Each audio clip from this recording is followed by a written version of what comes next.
A very good morning to you all aspirants. Welcome to Civilspedia Daily Current Affairs Analysis brought to you by Shankar IAS Academy. Today's date is 7th of June 2025. In this video, we are going to discuss about the following topics. The topics for the discussions are diphtheria outbreak, which was recently happened in western parts of Europe, and the Clam fisheries, which was very famous in the Vembanad lake of Kerala, which is considered to be one of the most important backwaters of India. And the third thing is the Katra to Srinagar Vande Bharat Express that was recently inaugurated by our Prime Minister Narendra Modi. And the fourth topic for the discussion is the Insolvency and Bankruptcy Code, which was in news because of the recent developments needed or what are all the reforms need to be done in the Insolvency and Bankruptcy Code. And the fifth topic for the discussion is the nuclear energy law in India and what are all the amendments need for the betterment of this nuclear energy deal in India. Before getting into the topic for today's discussion, a small announcement to make. Shankar IAS Academy has recently powered up a UPSC GSBCM batch on 6th June 2025, which is a regular batch, and our Shankar IAS Academy's Delhi branch is going to kickstart a new exclusive batch for CSAT from 23rd June of 2025, which was sailed or mentored by one of our experienced faculty, Mr. Swaminathan sir. Be an early bird to book a slot for the batches. For more details, visit our website or contact our admission help desk for further assistance. The diphtheria is recently in news because of the major outbreak that happened in the western parts of Europe. This outbreak of this disease is considered to be one of the largest outbreak in the past 70 years. This worst outbreak of this diphtheria disease in western parts of Europe creates concern over the public health. Statistics from the year 2022 states that around 536 cases of diphtheria has been registered and 3 fatalities has been registered. This diphtheria disease majorly or mainly attacks or affects persons who are unvaccinated and they are homeless. And this disease propagates or spread only on the people who are on the verge of migration or the people who are residing in public shelters. And diphtheria is a bacterial infection caused by the bacteria called Corynebacterium diphtheriae, and it majorly affects the throat, upper respiratory tracts and can spread to other organs. The mode of transmission of this disease may happen through droplet infections like coughing or sneezing, or it can also spread through physical contact. Some of the symptoms of this disease are prevalence of sore throat, fever and feeling fatigue and weakness, and maybe more tidy, and they have the symptom of swollen glands. And the person who are affected with diphtheria will have a gray coating called pseudomembrane in the throat region of their upper respiratory tract. And this can also cause heart and nerve damage to the person who are affected diphtheria, which may lead to fatality. And also a statistics shows that the fatal rate of this diphtheria disease is around 30% on the people who are unvaccinated. And the prevention and treatment for this disease is the major initiative taken by the Indian government, that is India's universal immunization program. Under this, the vaccine for diphtheria is provisioned as DPT vaccine. And also an prevention method of or the restriction method for this disease is providing a booster dose for control of this disease. And this disease is also treated with antibiotics and antitoxins for diphtheриal bacteria. As this disease transmitted through droplet infection or personal contact from person to person. This disease requires the infected person to be isolated for prevention from being spread to another person. And with respect to India, what is the implications that done by this diphtheриal infection or the diphtheриal disease? Or India also reports a sporadic prevalence of these diphtheриal cases, especially in areas where the provision of this diphtheриal vaccine is not entirely covered, and there is an imbalance between the booster dosage between adolescents and child. And this global outbreak of this diphtheриal vaccine in the Western Europe may also affect India via migration, as this is spread from person to person who are specifically in the verge of migration. Moving on to the prelims practice question. The question is, consider the following statement about diphtheria. First statement is, it is caused by a virus and affects the liver. The second statement, DPT vaccine protects against diphtheria. Third statement, treated with antibiotics and antitoxins. Fourth statement, it is not contiguous and doesn't require isolation. Which of the above statement is or correct? As we know that the first statement is incorrect because it is a bacterial infection and it does not affect the liver, it affects the respiratory tracts of the humans. And the fourth statement is also incorrect because it is contiguous from person to person through droplet infection or direct contact, and it also requires a isolation of the infected person. So the fourth statement is also incorrect. So by eliminating the first statement and fourth statement in the answer, that is, we can eliminate the one option A and option D and option C, because it contains either option statement 1 or statement 4. We can arrive at the answer of 2 and 3 only. This topic of clam fishery is in news because of the recent dwindling in numbers of this population in the Vembanad lake, which is considered to be one of the major backwaters of India in the parts of Kerala. This dwindling population is because of the illegal harvesting of clam species and the increase in the pollution in the area of Vembanad lake and the falling market demand. First, what is a clam? Clam is a bivalve mollusk species with two hinged shells, which has a muscular foot. By using this muscular foot, it digs or burrows into the mud or sand under the water. And the feeding method of this species of clam is called as filter feeders, as it draws in water from the as it draws water and filter their food like diatoms and planktons from the water and expels the clean water. And this species of clams can be found in both freshwater and marine water, and the lifespan of this species varies from one species to another. This clam fishery is considered to be both ecologically and economically significant worldwide. Here are the types of commercially harvested clams for your reference. To be noted that India has two types of clams, that is black clam and short neck clam, and the black clam can be seen in the backwaters of Kerala, that is Vembanad lake, and the short neck clam can be seen widely in the coastal parts of India.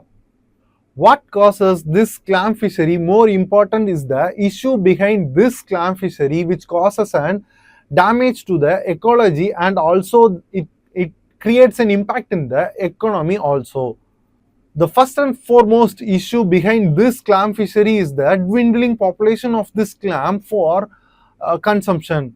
As these clams are over harvested, it also creates an environmental stress, as the clam plays a major role in balancing the ecology of that zone. And the second most thing is the illegal harvesting. That is because of in the advent of this increase in the competition of harvesting clams, the collection of juvenile clams causes the major threat to the population of this clam variety.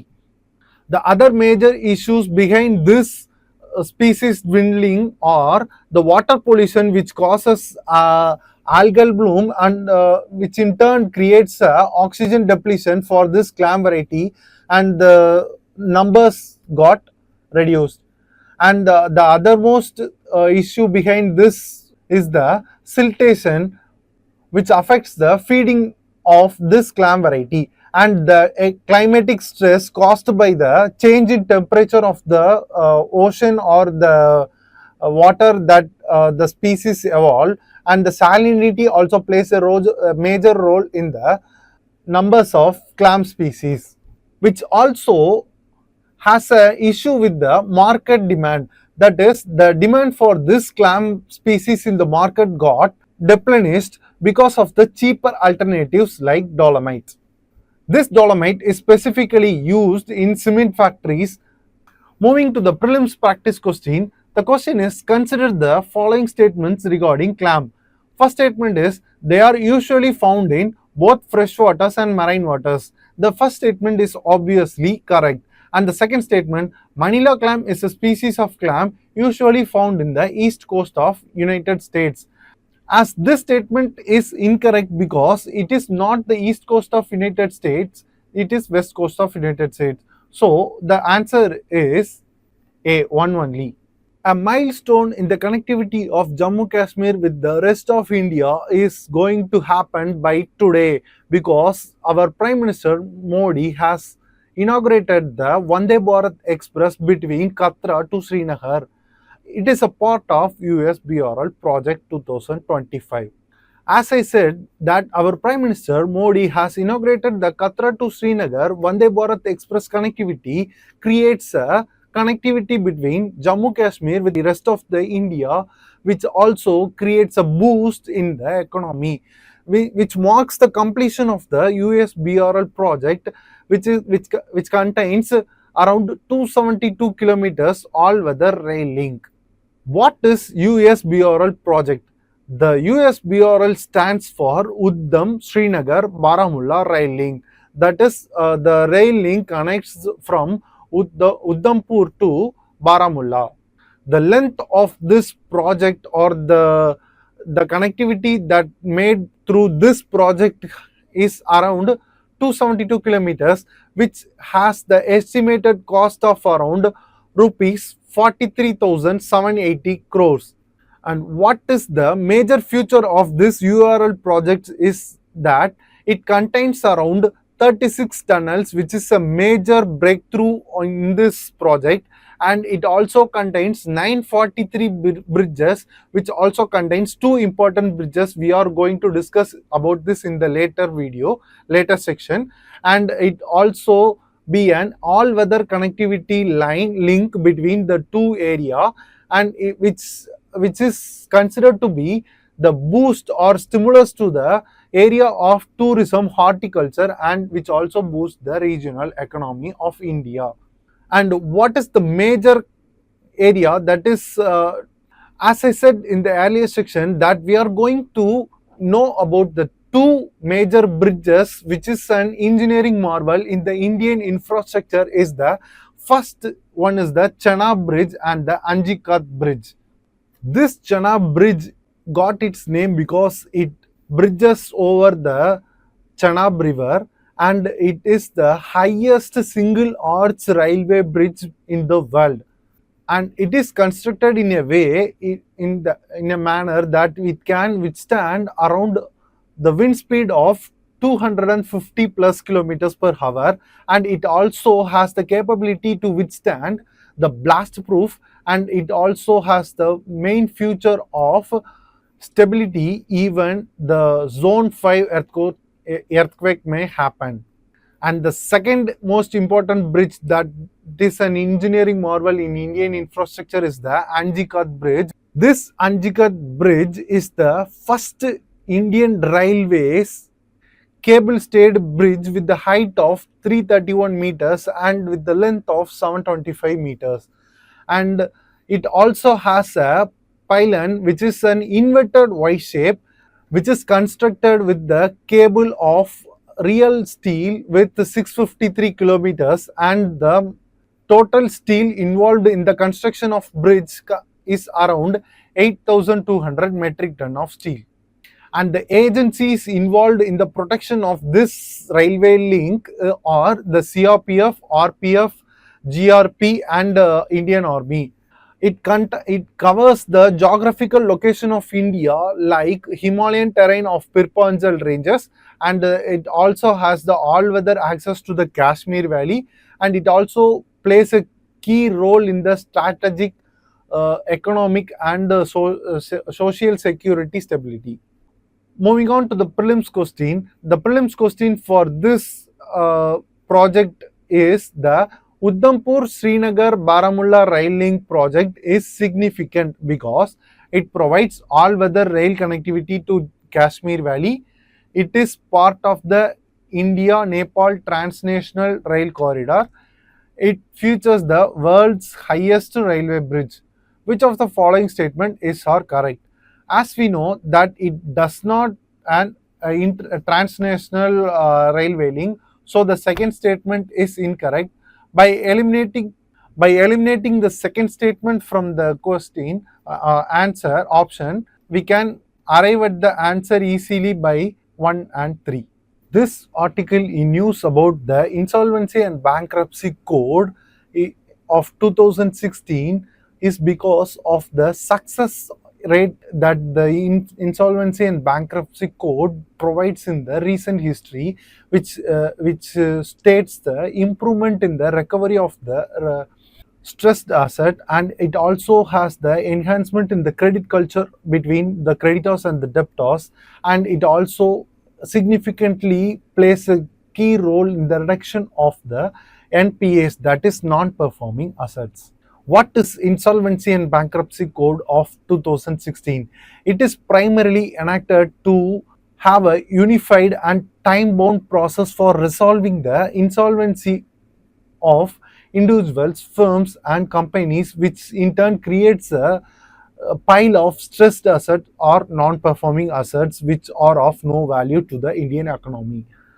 And the main goal of this Insolvency and Bankruptcy Code is to maximize the value of assets and to promote the entrepreneurship and their environment by ensuring the creditor rights, by securing them a safe zone in the code, and also has to provide a better environment for doing business or entrepreneurial activities.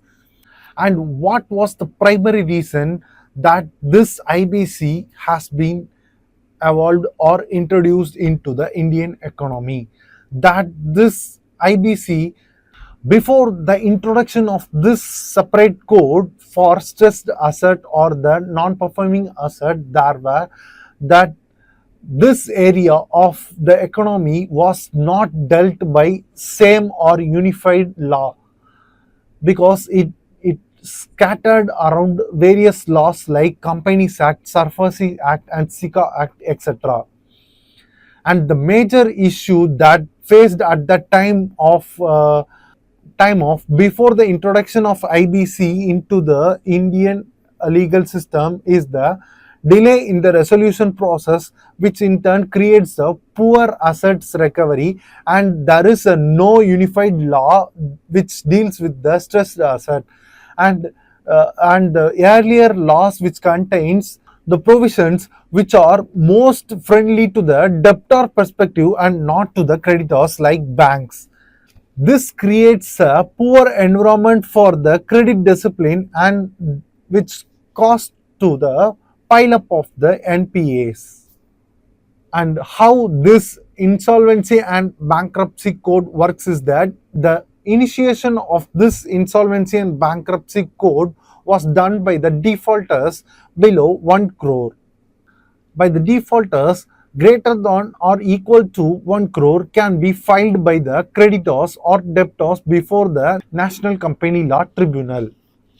And the second stage after the filing of the initiation process on this code is the moratorium or IRP appointment. That is, after the initiation, the legal proceeding is under pause and the IRP, that is interim resolution professionals, will take over the process and make it as a public notice to invite claims. After that, a committee is formed named as Committee of Creditors within 30 days of the initiation, and which approves or replaces the interim resolution professionals with resolution plan. In the resolution plan, the resolution professionals collects or collates the resolution plan and coordinate it with the committee of creditors with the approval of less than or equal to 66% of vote. After that, it moves to the NCLT, that is National Company Law Tribunal, which approves the plan for the recovery of the stressed asset, which is binding. If not approved by the NCLT within 330 days, the asset got liquidated or the stressed NPA got liquidated. In the process of this liquidation, the asset is sold or either proceeded to distributed as per the insolvency and bankruptcy code waterfall mechanism. And what is the effectiveness of this insolvency and bankruptcy code shows is that it improves the recovery rate of in India is around 32.8 percentage average recovery rate, and it also creates a recovery around 3.89 lakh crores, and it also helps for the betterment of the credit culture in the Indian economy by shifting the perspective from the creditor control perspective to the creditor control than the debtor control. And this IBC code is the considered to be the most effective tool in recovering the stressed asset, which surpasses or overcomes or outperforms the SARFAESI or Lok Adalats. With the introduction of this IBC and the progress made by the IPC led to the reduction of non-performing assets from 11.2% in 2008 to 2.8% in 2024. And the present challenges that this IBC faces are the overdue or the overload faced by the NCLT and the lack of capacity by this organization, and the legal ambiguities around the NCLT and the IBC code which need to be evolved. As I said, there is a legal uncertainty in this code. The Bhushan Steel case is a famous example which shows the risk of post-resolution litigation. On this conclusion of this insolvency and bankruptcy code, this code has transformed the insolvency resolution and the stressed asset management in India by boosting creditor confidence and credit discipline in the legal system. To achieve the full potential or to enhance the capacity of this code, we need to more focus on the reforms in the judicial capacity and to create a legal clarity and to strengthen the institutional structure of this insolvency and bankruptcy code. The main practice question for this insolvency and bankruptcy code is that insolvency and bankruptcy code has recently improved the credit culture of India. Evaluate. It is a simple question, but it needs to be addressed in a dynamic way. Moving on to the next topic for discussion. This topic for discussion will be around India's nuclear policy and India's nuclear energy demand. As India move towards greener energy, do India create an amendment in the nuclear energy area? As India is aimed to expand its nuclear capacity from 8 gigawatt to 100 gigawatt by the year 2047, this is because the nuclear energy is considered to be one of the cleanest and scalable non-intermittent source of energy which is obtained from minimum carbon emission. And this article or discussion is going to explicitly opine about the recent impediments in the process of amendment in the nuclear energy sector of India, because the existing law in Indian legal system around the atomic energy is the CLNDA, that is Civil Liberty for Nuclear Damages Act of 2010 and Atomic Energy Act of 1962, which causes the major impediment to the foreign investment and the technology transfer. And what is the necessity for the amendment in this nuclear energy sector? It is to meet out the net zero target that is to be achieved by India around 2070. And there is also a need for the space of small modular reactors, that is SMRs, which is a more viable and economical solution in the area of nuclear energy extraction. And the amendment is much in need for the encouragement for the participation of foreign investments, and also it also creates the supplier to participate in the nuclear energy sector, which necessitates the introduction or giving access to the cutting edge technologies like AP 10,000. What are all the current issues with the current legal framework in Indian legal system around nuclear energy sector? Is the main act which involves the nuclear energy sector is the Civil Liberty for Nuclear Damages Act 2010, which places the burden of liability over the supplier instead of the producers, which is not aligned with the CSC norms, that is Convention for Supplementary Compensation of Nuclear Damages Act, and the Atomic Energy Act of 1962, which also centralizes the nuclear energy sector around public sectors. That is, only the public sector in India is able to handle the nuclear energy or the nuclear sector. As there is a supplier liability present in the nuclear energy framework of India, no major foreign firms like GE, Areva and Rosatom has not been invested in the Indian energy sector of atomic because of the impediments caused by the current laws. And what are all the arguments in favor of this amendment? Or it attracts the foreign investment in the area of atomic energy, and which also leads to the advancement of technologies into the energy sector.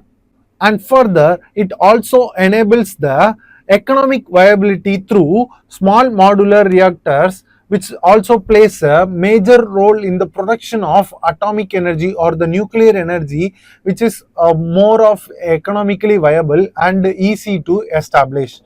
This small modular reactors, which are considered to be the most efficient and occupies only less space, and also be a great green energy in the Indian environment. And the amendment to this nuclear energy sector, which also supports the strategic importance of the India, and which also leads to the achievement of climate goals, that is net zero by India in the estimated time. And when there is an argument in favor of the amendment, there is also an argument against them. The argument against this amendments are it dilutes the public accountability, that it also creates a confusion or create a fear over the repercussions which may cause or which may happen in the future incidents like Bhopal tragedy, which happened in the Madhya Pradesh. This nuclear energy sector or the nuclear energy is always under a politically, economically, and in every means it is a sensitivity issue, so it may cause backlash between both the public and also the worldwide. Before moving into the conclusion, what are all the positive way forwards that will strike a balance between the introduction of amendment and the nuclear energy sector? Is the first thing, we have to make an amendment in the section 17B or subclass B of the CLNDA to limit the supplier liability and to enhance the or to shift the supplier liability to participants or the producer of the nuclear energy, and to reform the Atomic Energy Act of 1962 to allow the private entry or private sector to participate in the nuclear energy sector. India also need to operationalize the India Nuclear Insurance Pool, which is a major initiative to create a sense of security in the minds of public. And some other way forwards include the private public private partnership models, which are to be included in the establishment of small modular reactors and the next gen reactors. Also, the regulatory bodies involved in the nuclear energy sectors like Atomic Energy Regulatory Board and the Nuclear Power Corporation of India Limited also be given some sort of independence in their area to work efficiently to enhance the nuclear energy in production in India. The main practice question for this nuclear energy is that should India amend its nuclear energy laws to attract foreign investment and boost nuclear power capacity? Critically examine. Hope you guys like the video. If you really like the video, please give a like, comment, and share the video to your friends. And also, we kindly encourage you to subscribe to Shankar IAS Academy YouTube channel for more such content.